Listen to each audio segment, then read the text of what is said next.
Welcome to K-Drama School. I'm your host, Grace Jung, and class is now in session.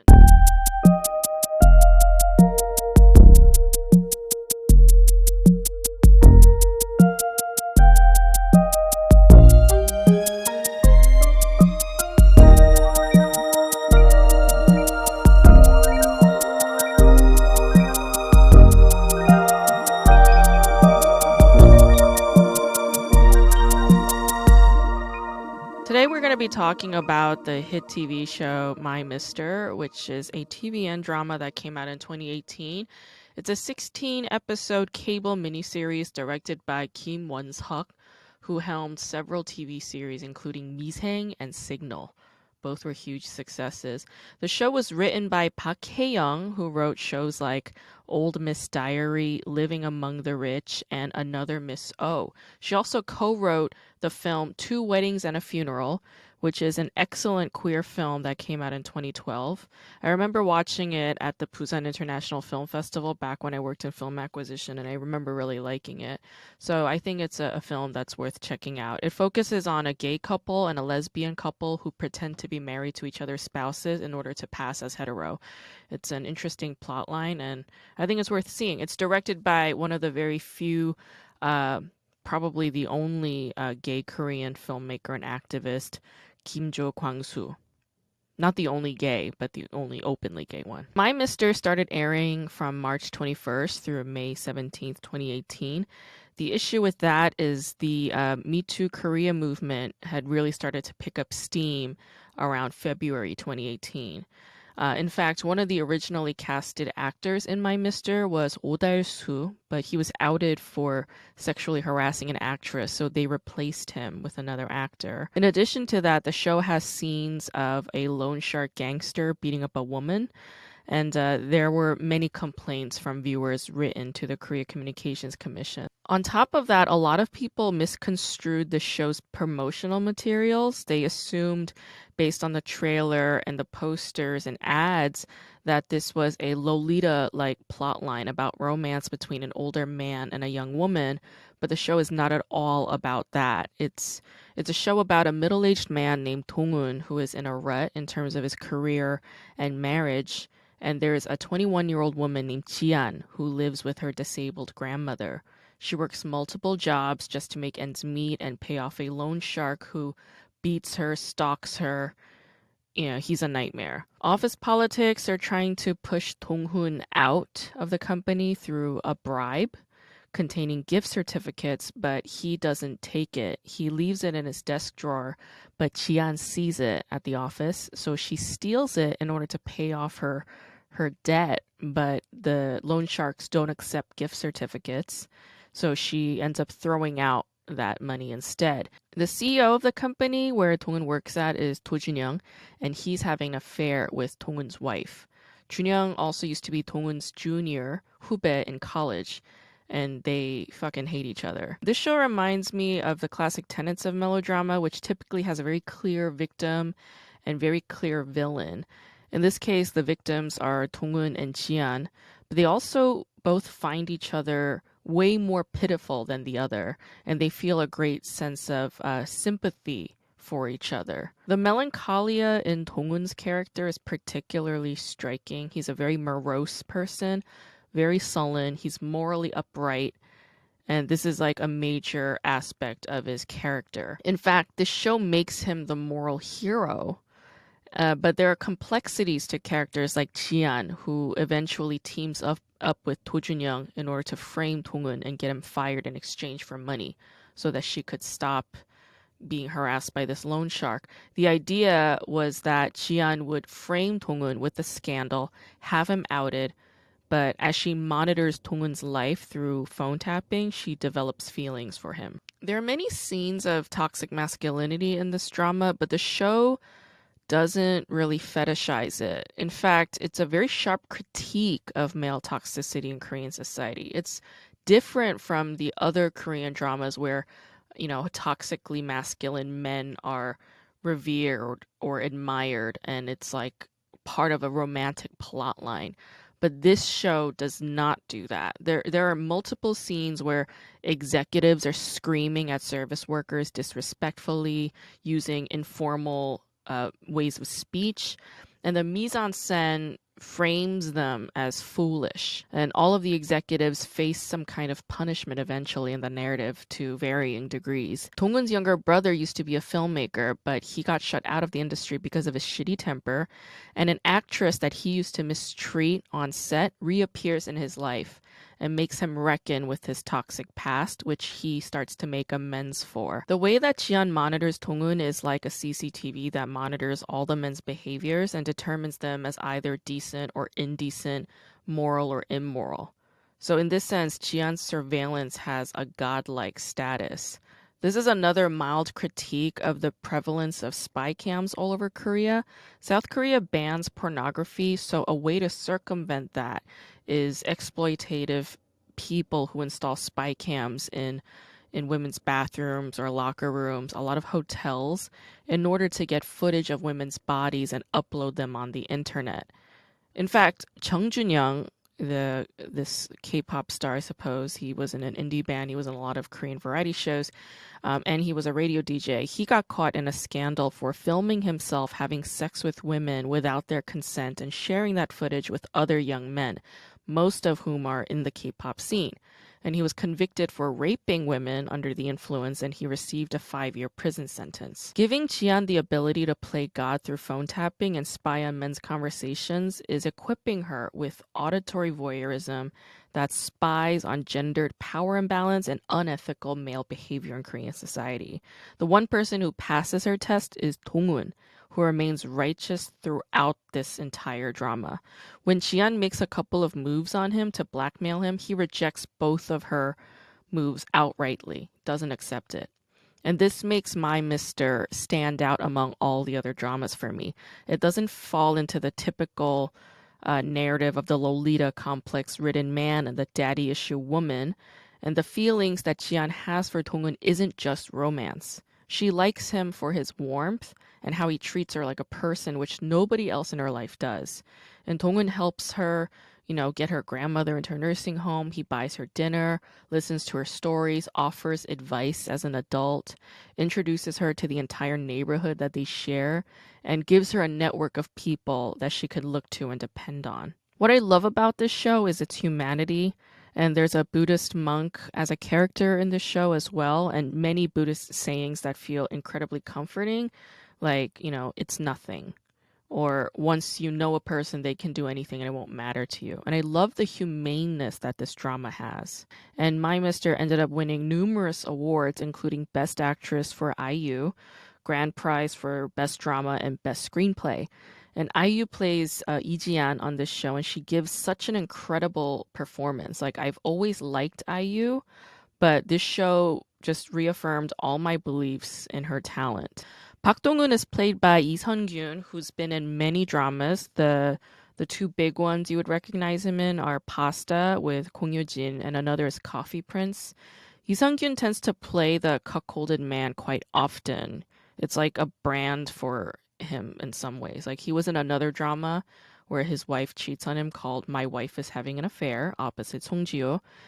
Even in Coffee Prince, the woman he dates left him for another man for a while before returning to him. So, yeah, I don't know. It's like this pattern with him. Lee Sung-gyun's got this sad face, and My Mister characterizes him perfectly with this one line, 좀 억울하게 생긴 사람, which means a person who appears miserable, but out of their own righteousness.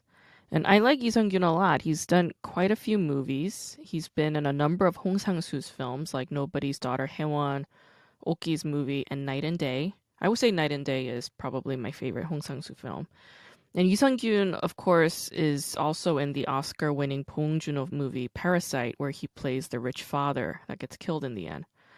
I guess spoiler alert for Parasite. I mean, if you haven't seen Parasite at this point, I can't help you. Here's a fun fact. Lee Sung-gyun is married to actress Chun Hye-jin, who is in a couple of big dramas you'll recognize, like I'm Sorry, I Love You and Search WWW. Another fun fact is that the woman who plays Yoon-hee, Dong-eun's wife in My Mister, is actress Lee Ji-ah, and she used to be married to Seo Tae-ji. and she used to live in Georgia and Arizona for a bit when they were married. She also briefly dated Chung Woo-sung, and I am very impressed by her dating record. Today's guest is Erika Ratcliffe. She's a stand-up comedian, writer, and filmmaker based in Berlin, but she's originally from Vienna. She's been on numerous German television shows. She's been on German Comedy Central's Roast Battles. She's written for German TV, and she's also the co-host of her own podcast called Awkward Brunch. So let's talk to Erika. My fucking neighbor, his alarm has been going off since 7:30 a.m. Mm-hmm. and it is now 8:09 a.m. and he still hasn't turned it off. He's still not up. Maybe he's It's dead. genuinely like I wouldn't mind because he did this yesterday too. His alarm went off for 2 Mm-hmm. hours straight. It did not stop. And it's like if you're not going to wake up at 7:30, why are you setting it at 7:30? Also, like what's the point, right? Cuz an alarm is set so that you can wake up at that hour. I think in Germany people would call the police. That's the one thing I really miss about Germany is like it's so quiet, you know? Like the neighbors it's just quiet. The buildings are built so that it's not too noisy. The neighbors are quiet. Like people are just quiet. It's nice. It depends on where you live. Where I'm living Yeah. right now, it's very loud. So Oh, the really? streets, Are yeah. you still in Vetting? Mm-hmm. Are you still at the same place? No, I moved in with Tyrone. Oh, nice. Yeah, I don't How know if long you've been ago? to this place. No. From August. Oh. Since August. So during pandemic. Yeah. Are you already Okay. recording? Yeah, it's recording. Okay. Yeah. Yeah, I mean, I just bought a bunch of furniture yesterday, so Oh, should that's great. yeah, so apartment my room Look should at look you. better. Did you bring your that baby statue with you? The legs, Yeah. yeah, of course. It's so funny. Every friend who've been to my place hated these legs of the dolls. They were like Why? saying like at night they're saying it's like moving around and shit. Like I think they think it's haunted. Yeah, yeah, it could seem scary, but like, nah. I was just like, oh, this is on brand for Erica to Mhm. have this in her place. I like cute, creepy things. Yes, that's exactly it. Cute, creepy. So you didn't study film in undergrad? I thought you studied film. I did a film. I went to film school for 9 months. It was Yeah. like a small independent school in Berlin, and I Okay. just did that for 9 months. So I don't have a degree or Oh, anything. okay. Oh, but I mean, who needs a degree for filmmaking? You just need the skills. That's pretty much it. Yeah, you just need to learn how to do stuff, and Hmm. then you learn it. Yeah. Yeah. It's like manual labor, I feel like Hmm. filmmaking for the most part. I mean, there's some things you have to learn, like how to set up the light, and Hmm. but yeah, it's a learning by doing thing. I think. Hmm. Yeah. Yeah, it's very physical. Yeah. Um, yeah, like are you working on another film at the moment or?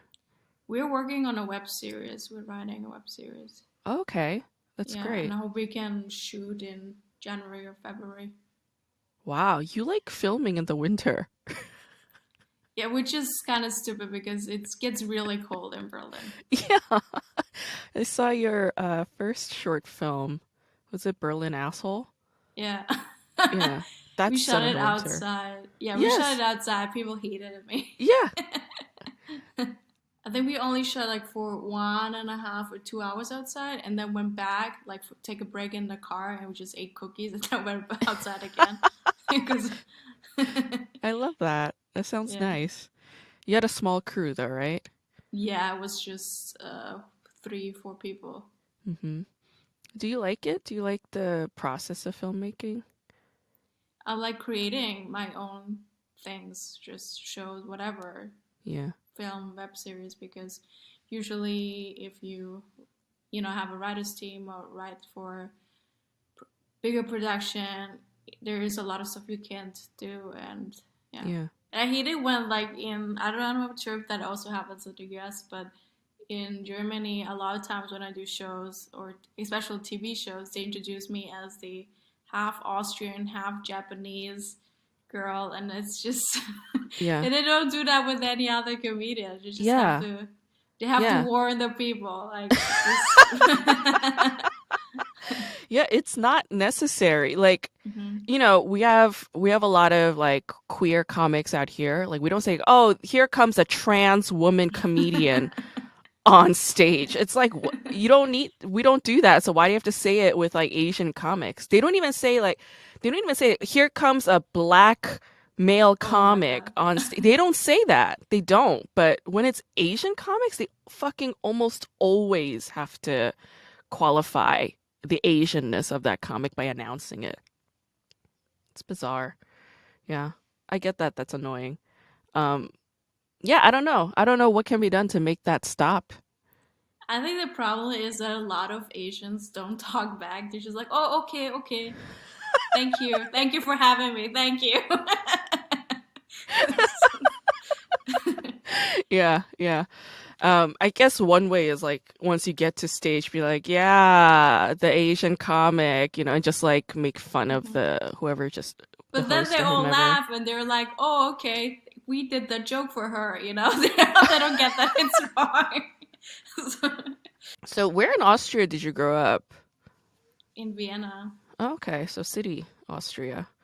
I was talking to Tobias the other day. That's why I ask you. I think I knew this. I knew this about you, and I'm asking you because Tobias you grew up grew in up like in a this, countryside, right? yeah, like some Yeah. bumfuck town, where like his mom was, she was the physical education teacher and the religion teacher and the geography teacher. Like she did all three. But what was school like for you in Vienna? I mean, I didn't like it. That's why I left Vienna. Mm, But it's a very like even Vienna is the biggest city in Austria because it's the capital city, mm-hmm, and I think it's the most liberal city in Austria. But I mm-hmm, think it's still very conservative, and mm. In what I don't sense? think. I mean, like I don't think there are like there always. I just remember we always bullied other people who were not from Austria, Mm, and I was also bullied because of that. And but I mm. didn't see that it's wrong, and I just bullied other people also. Just Ah, and yeah. I think that was like a really common thing, just to bully everybody who wasn't from Austria. Mm-hmm. And I Hmm. remember I had great gay friends growing up Mm-hmm. in Vienna, and they were really bullied. They were bullied a lot. I think they were bullied the most. Mm. So I can't imagine like Tobias growing up in the countryside how much he was bullied there. Like, but it also depends. Yeah, I mean there are like Mm. liberal schools where like I switched to a liberal school and it was much better there. Hmm. And so it depends on where in which part you grow up. But my mom, she wanted me to go to the best school and get the Mm-hmm. best grades. So I was at the worst school, like Right. very strict, very Catholic, Yeah. and I don't think that's like healthy for children to live like that.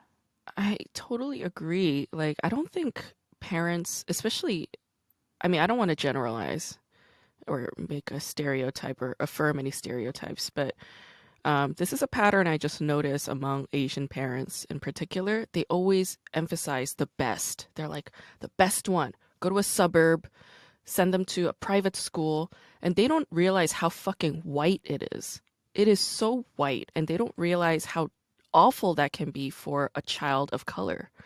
And like that's pretty much what happened to me as well. Like, when I was in, I mean, first of all, I wasn't born in the States. I was born in Korea. And then, I moved to Brooklyn, which is a very diverse, uh, you know, place, right? It's in New York, it's Brooklyn, and we didn't even live in rich Brooklyn. We lived in like a very, just very, very quaint kind of like middle class, very middle class kind of part of Brooklyn.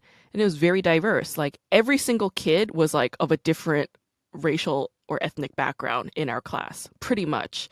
And then they moved us to Jersey for a bit, and Jersey, they moved us to like a very Korean part of Jersey. It was like a Koreatown. It's called Palisades Park in New Jersey. everybody was fucking Korean. Like 75% of the kids were Korean, so I didn't feel different.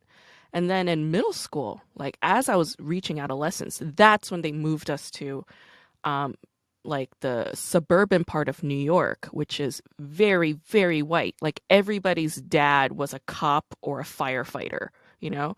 Like they were all Irish, you know, and they were like it was a nightmare going to that school. And I remember distinctly. Do you remember? I don't. You study political science. You probably know about this, but do you know like America's history with the Japanese internment camps? Yeah, a little bit. Yeah. So I like didn't during read World War. much about it. Yeah, yeah. So during World War II, during World War II, America was like, well, Japan's like an enemy of the state, so let's round up every single Japanese person in America, including Japanese Americans who fucking fought for the country. Let's round them up, put them in camps and like make them live there, just like imprison them, just dislocated them and imprisoned them, took away all their rights just because they were Japanese. And we were learning about this. I remember I was like in seventh grade and the teachers talking about this, and every single kid was like, well, America did the right thing. It's like, we can't trust them. And I was just like, and I was the only one who spoke up and said, do you not understand what we're learning about? We're learning about a mistake that America made in history. Like, how are you misunderstanding this? And the teacher was like, yeah, like, that's not the point. And I was like, you're fucking up your job too, teacher lady. Because, like, they all think that racism is okay. And there was a Japanese American student in class, and they're like, well, Kyoko's not saying anything. I was like, Kyoko never says anything. She never ever says anything. Okay? Don't go to Kyoko. I'm pissed off because this is just immoral. It's unethical, you know? I mean, that's the kind of school that my parents fucking chose to put us in. And yeah, like I think when parents have children of color, right, they need to look at the school system beyond just credentials and see the diversity aspect too. Is this a diverse institution? Like what percentage are, like brown and black? Like, you know, what's the income level, like class diversity? I think they need to look at all of those things. I don't think they're even aware that they're person of color. I mean, I can only speak for my mom, and Yeah. I think she thinks that she's white, or she's just completely not aware. Like the things she says, it's just so crazy and fucked up sometimes. Yeah. Yeah. So I think I don't know how other Asian people are, but I'm not sure if they're really aware of that. Yeah, I mean, for the most part, they're not aware either, especially if they're immigrants, Like your mother Hmm. was an immigrant, right? Exactly. Yeah. Yeah. Yeah, if they're immigrants, like they don't have that extra layer. But sometimes, like, there have been conversations I've had with my mom. Like, every once in a while, we'll talk about something, and like, she'll try to express a discomfort she went through that's like racialized, like microaggression or something, and she's not able to put it into words. And then I'll say, well, that's because that lady was white and she was asking you a rude question. And she'll be like, yes. Like Hmm. it suddenly like strikes her. She's like, oh, like I didn't have the language to name what this was, but oh, here she is naming it for me. And it's like, okay, like I think in that aspect, I don't know, some conversations can be useful or productive between a child and a parent, because it's not like your mother didn't suffer racism. She has, right? It's just maybe she doesn't know how to name it yet, or it hasn't been organized in a way or categorized in her mind yet. I think she just ignores it. Mm, She tries not to speak about it. yeah. Because a lot of times, like even as a child, I when I look back sometimes at some experiences, and I just realize now that it was racism. Like as a child, you don't know, you just think it's just normal, you know. Let me ask you this: did you watch any like Japanese television when you were growing up? Yeah, I watched a lot of dramas and Mm-hmm. variety shows. Mm-hmm. How did you access those shows as a kid? Oh, what? How did you access the shows when you were a kid? Online. Oh, okay. Just All right. yeah. I forget that you're like younger than I am. Okay. And were there like certain streaming sites that you could go to for these things, or did you have to just look them up and download them illegally or something? I think most of it was illegal. There was Mm-hmm. this website Crunchyroll. I don't know. There Mm-hmm. was a lot of Yeah. like Chinese, Korean, Japanese drama on Yeah. it, Yeah. and you can watch them online. Okay. Oh, that's cool. And like, do you think you actively like sought these programs out for a reason? I mean, I think just in growing up in Europe, you don't watch a lot of people don't watch Japanese shows on TV. Mm-hmm. You can't watch them, of course, on TV. Mm-hmm.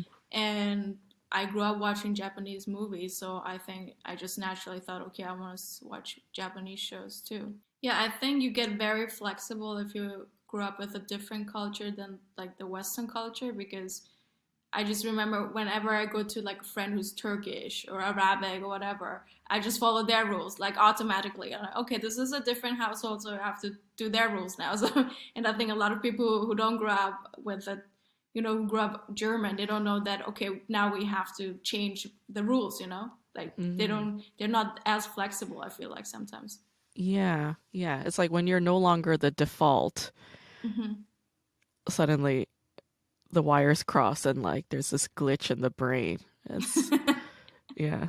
Yeah, it's like, no, no, this isn't your house. It's somebody else's. You gotta respect their thing. That's why, like, when I see like white tourists in Asia, I oftentimes get very irritated, Hmm. because they'll say things or behave in a way that's completely unacceptable. But as kind of like you say, like, sometimes like Asians, they won't complain. They'll just say thank you and bow and Thank you, bow. Mister. Thank you. They just these white people are like wreaking havoc on the land, and the whites have no idea that they're being so fucking offensive and unacceptable. Yeah, just like my dad is a white Austrian, and now he's always going to Thailand right now, and it's just and his girlfriend is Thai. And I can't get over it. It makes me so angry, and nobody understands it. It's like, oh, now he's just dating a Thai. Why not? It's his fifth Asian woman in a row. Why Oh my god. not? Yeah. Yeah. I mean, yeah, it's like that's hard to address, but I mean, you studied political science, so I mean, you would know like there's this thing called global hierarchy and colonization and all these concepts. And I don't know, like this was years ago. There's this guy, he's a real estate mogul. So he's very, very wealthy, like millions. He owns buildings, and he's in New York, so he's very, very wealthy. And he's like very unattractive. He's overweight. He's like very fat. He's bald. He's like 40 something. He looks terrible. And he's very insecure, right? And all he does is date Asian chicks. And I asked him, I was like, why do you always date Asian girls? Like, aren't you embarrassed? And then he goes, well, American women don't want to be with me. And I was like, what the fuck? I'm American. Like, I'm Asian American. What the fuck? What do you mean American? And he goes, like, white women, they don't want to be with me, but Asians will be with me. And I was like, ugh. It's just the fact that he was so blatant about that answer, you know, to an Asian American woman that's like questioning him, that just grossed me out even more. And I was just like, I had very little respect for you before, but now it's like almost completely depleted. And then the other Asian American women around me who were closer friends to him, when I said this to them, they were just like, "Ah, no, that's just him. Like, we don't think he's, we don't think he has an Asian fetish." I'm like, he dated like almost all of you. What are you talking about? You know? Hmm. But yeah, I mean, we all, I guess, everybody deals with to some extent a willingness to turn a blind eye to something, or make excuses for something, or ignore something, repress something. All of us do it to some extent. But yeah, when something like that's in my face, I don't know, I have a little more trouble with it. Yeah, it's hard to deal with it, but if it's if he's not related to you, he's not a good friend, then it's hard to mention it. But I personally, I couldn't date a guy who has dated 3 Asian women before me.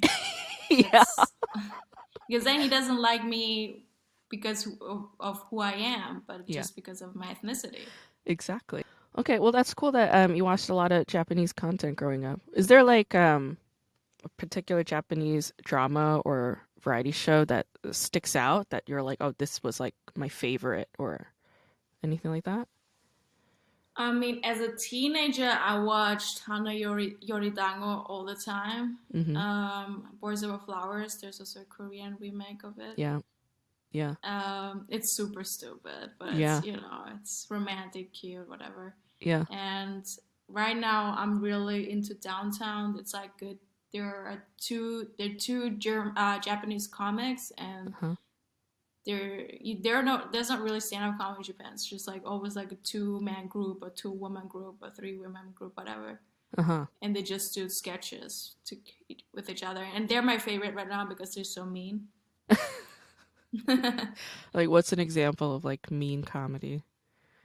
I just love how they do the talk show. It's just like they talk and then just roast them in between all the time. Ah, So yeah. it's I like that. I like that it's so dense. Uh-huh. Yeah. Cruel banter, like in your face, Mhm. unapologetic. Yeah. Exactly.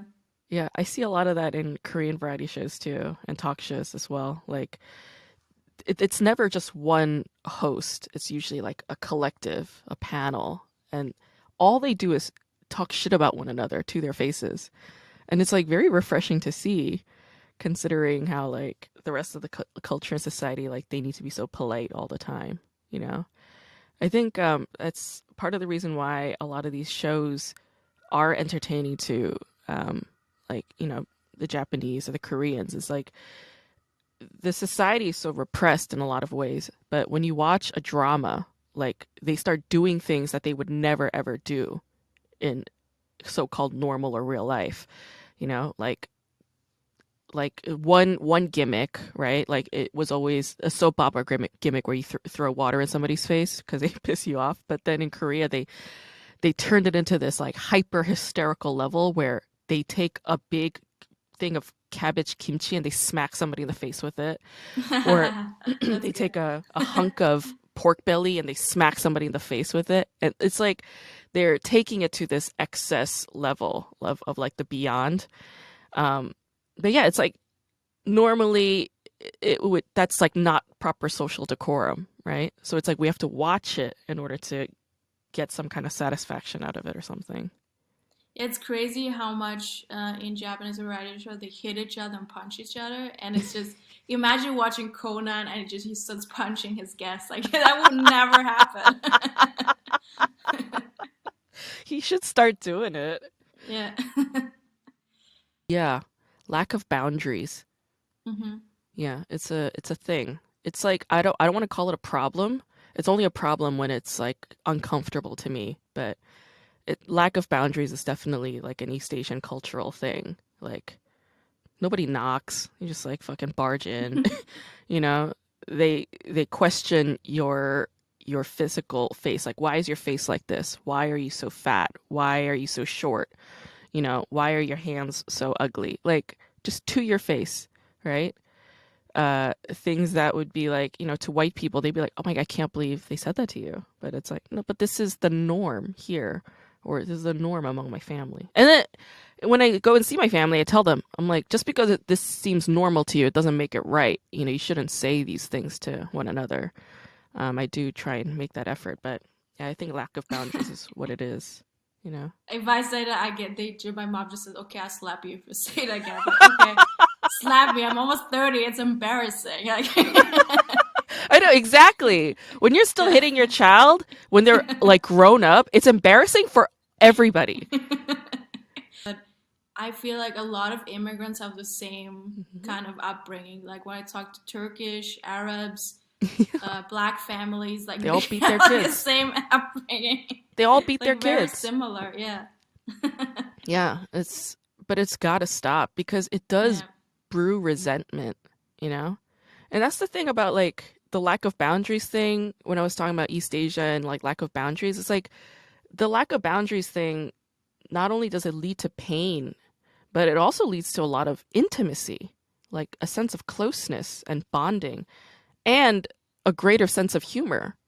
Like that's why these sketch shows are so funny to you. That's why the variety shows are so funny to me. It's because like they're invading on each other's personal boundaries. Like they'll even talk about like, I mean, they're on television, right? They know they're on television. They'll be like, so I hear that you're dating so and so, and they're like, why are you outing my personal private life? But seeing that reaction is so funny, you know? That's such an Mm-hmm. invasion of privacy, and I'm just like, I love it. It's so hilarious. So there are benefits to lack of boundaries as well that I don't want to forego. But yeah, beating the kid thing, that I'm just like so against. Yeah. And that helped really with my comedy too, where I just think, okay, you can say it out loud what you're thinking, and it's very outrageous. But if it's funny, it's okay. Like I Exactly. wouldn't say it like at home if it's but if you're at a show or somewhere then and you have to be funny, then Yeah. just be annoying, just be rude, as long as it's funny. Because yeah. Let's get to some flashcard questions. Did you get a chance to Hmm. see My Mister at all? I watched the beginning of the first episode. It's heavy, huh? It's a really great show. It's very different from things like Boys Over Flowers. It's not this like cutesy, sweet, romantic kind of thing. It's pure drama. It's very realist, and it's heavy. But I it feels like like one of those like epic dramas, like The Sopranos or like Mad Men or some shit like that. Like quote unquote highbrow. It feels a little bit like on that, but I love this show so much. It looked really good, and it has a lot of awards. It won a lot of awards, right? It did, Yeah. but the timing when it was released, they released it in March of 2018, and this was like right when Korea's Me Too movement was starting, and the timing was just so bad that like so many people reacted negatively to the show when it first released. All these people were commenting negatively. They were like, "How dare you show like a program where a girl is getting beaten down by a man? Like, what is your problem? You're so insensitive. This show is so tone deaf." And they were just like brutalizing this show. Like the fans' comments or the viewers' comments were very brutal, and like the Korea Communications Commission even like fined them. They were like they sent a warning to the producers, being like, you can't show this kind of content. But like the director and like all the cast members were like begging viewers. They were like, please just watch till the end. Um, there's this comeuppance that there's a payoff that you will appreciate, and it is so good. So I think the timing was a little bit awkward for them at the time. And even like one of the people that they casted, he turned out to be a Me Tooer. So they had to, Okay. yeah, fire him and then recast him. And there were all these kind of production hiccups. But it's such a good show. So anyway, let me ask you some flashcard questions based on the show, and then you Mm-hmm. just answer them. Okay. So like, let's say you're a 40-something-year-old structural engineer and your middle school son lives in the United States. You and your wife, she's a lawyer. You guys are working parents. You live in Seoul, and you find out that your wife is sleeping with your boss, and your boss was actually your junior in college, and you've always hated his guts. What do you do? Was it just a one night stand, or did he? No, this Oh, is an okay. ongoing affair. Then I would leave her. Really? Yeah? If it was just a one night stand, they were drunk and it just happened, then I think I could get over it. But if Mm, it's really like they're in love and it's a yeah. real affair, then I don't think it could. I could handle it. Mm, okay. Fair enough. All right. So let's say you're a 40-something-year-old man, not the engineer, you're somebody else. When you were in school, you were like the best student.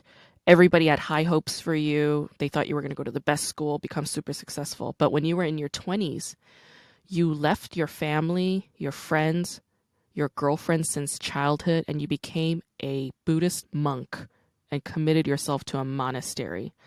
And then 20 years later, in your 40s, your ex-girlfriend comes to the temple that you're at and demands that you return to society because she's still not over you. What do you do? Am I happy as a monk? Amy, you're a monk. Yeah. It's your life. I don't know. In Korea. In Korea. I've heard they had a really good food in like in Korea, the monastery, like the Buddhist monks. Okay. So, So I think I would. I mean, I could never be a monk, so I might. If I was a monk, I might come back, like become a non a normal person really? again. After 20 years? Um, but if I was that guy, I might just stay a monk. I don't know, but it must be so boring to be a monk. So you're trying to weigh out like good food, hmm very boring. Ex-girlfriend wants me to come back. But I don't like it when ex boyfriends, girlfriends come back to you and talk to you. So if I come back, then it's because of my personal beliefs and not because of an ex girlfriend. It's Okay. just it's been 20 years. You haven't been over me. Like what? Are you a loser? Like you haven't done anything in your life?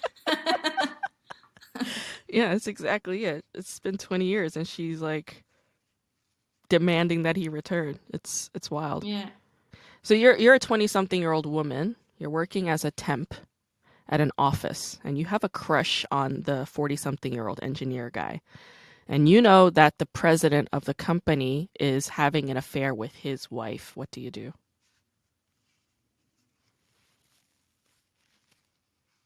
If I have a crush on him, I might tell him so he's more likely to hook up with me because he knows his wife is having an affair.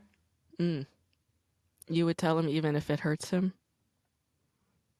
I think at first I would try to, yeah, because I wouldn't try to hook up with him if I know he has a wife. Hmm. But but when I know his wife is having an affair, then I'm more. It's more likely that I would hook up with him. Okay. So you would want them to separate so that you could be with him. Yeah. Hmm. Or at first Okay. I would see if it's good and bad. Like what if they're separate? It's just like. Okay, so these are the things that matter to you. Very primal things like good food, good in bed. I'm not very intellectual, I guess. Yeah, you're not picky. Yeah. I'm like a dude, to be honest. You just need a roof over your head, some food in your belly, hmm and some good fucking. That's it. Those three things. Yeah. Okay, so let's say you're the wife now. You're the attorney wife and you're having an affair with your husband's boss and you realize that your husband knows about the affair, but he hasn't said anything to you. What do you do? God, that's so Asian. We don't talk about it. um, I mean, I guess I want to still be with him, so I try to be super nice and stop having the affair. Hmm. I don't think I would mention it. Oh, okay. Really? So you both of you would just cover it up and move on? Yeah, because yeah, if I would stop having the affair and not mention it, because he might think, oh, maybe that's person who told me, maybe that person was lying in the end, you know. Hmm. Because most of the time, a lot of people want to believe that it's wrong. Hmm. Okay. You give such practical answers. They're very direct, succinct, practical. Yeah, it's great. I Okay, mean, so it's also a little bit autistic, but okay. Okay, so let's say this last question. So let's say you're a film director. Your debut feature flopped. In fact, they didn't even release it. They stopped it mid production because it was so terrible. All right. And the lead actress in that film developed a stuttering problem and like panic disorders because you used to scream at her on set because you just thought that she was the reason why your film sucked. And years later, she now tells you to take responsibility for what you did. What do you do? Um, I would apologize for it and tell her that I will try to work on my anger issues. Yeah, and I think it's super stupid. I hate directors like that. If you Hmm. scream at the actor or actress because it will hurt the movie in the end. That Mm-hmm. person will get so terrified to act, to do anything. So it's not smart to do it. Right. Because actors are so vulnerable and they're already seeking your approval at all times. And it's like, you're going to go and scream at them? Yeah, I was a booked for show once, and the director screamed at me like at the rehearsal, and I thought, okay, this is really stupid because now I'm stressed out, I'm stuttering, Mm, and it won't be as funny as I could, as I could be. right. But then I thought, okay, I've experienced worse, so I'll just Mm, do it. yeah. Yeah. It's a tricky thing being a director. Ultimately what it is just managing people. That's what you have to do as a director. That's really all it is, I But feel. you have to be empathetic to do it. Mm-hmm. And I think a lot Mm-hmm. of them are just narcissistic. I think it's just, because it's entertainment, so a lot of people are just crazy. Yeah. What's what is some of the what are some of the things that you feel like are important to keep in mind when you're directing, when you were directing your film or your web series? I mean, I'm not a good director, but um, I like directors who are calm and tell you what to do better in the next shot, and also like if you have a good idea that they say, okay, we can do it, we can try it in one shot and then do the other thing in the other shot, so then when in Mm-hmm. the end we can see which shot we want to have in the edit. Mm. Okay. So giving offering options so that Yeah, they don't feel stuck. Okay. I like that. one really good director who was just like, while I was acting, he would just tell me, okay, now you feel like this and this and this, and you've seen dog shit. Do you have to like, because I'm not an actress, so if they Right. tell me that, scream at me and just tell me how I should feel, then I can do it better. Mm. Telling me how I'm feeling right now. Oh, okay. But then it's like, but then it's like a voiceover scene or something, but because you can't show a scene where the director was Ah. screaming at you. You feel sad. Your mother just died. Right. Okay, so feeding you that kind of direction Yeah, so that yeah. you can emit that emotion. Okay. I get it. All right. Again, very practical. It's so nice talking to you, Erica. Yeah, it is. It is nice talking to you. Yeah, it's always nice talking Yeah, to you. it sucks that like I hated like people like you who come to Berlin for like a couple of months and then they leave, and it's like, I know. oh, but I thought we were hanging out. I know. I'm And it sorry I happens so did much that. in Berlin. I feel like a dog who was fostered. I know. It's like I'm contributing to your abandonment issues. I feel terrible. Next week we're going to talk about a show called World of the Married, which came out in March 2020. It is the highest rated Korean cable series of all time as of today, which is late December 2020. The highest rated. It beat like Sky Castle, it beat Goblin, it beat like all those cable Korean TV shows. It's very intense. It's got this very daytime drama-y feel. Feels like a mom drama, but with like new twisted elements that I haven't seen in Korean TV dramas before. It did not air during the daytime though. It aired late at night. Kim Hye is in it. She's a fucking queen. If you don't know about her, I mean, get down with Kim Hye. She's like original KTV kind of queen. And this show's very entertaining, really entertaining. So please check it out and we can talk about it next week. It'll be super fun. And if you have any questions for me, as always, please email me, kdramaschool@gmail.com. And you can like and follow K-Drama School on all the social media platforms, okay? You can also subscribe to our YouTube channel, K-Drama School. Please do that. That would be so helpful. I would really appreciate it. Please give this podcast 5 stars if you can on Apple Podcast. Yeah, please write a nice review. I'd really appreciate that. And if you have any other questions about this show, just visit our website, kdramaschool.com. It's got tons of information, and I'm happy to connect with you on all these channels. So thank you for tuning in. I'll see you next week.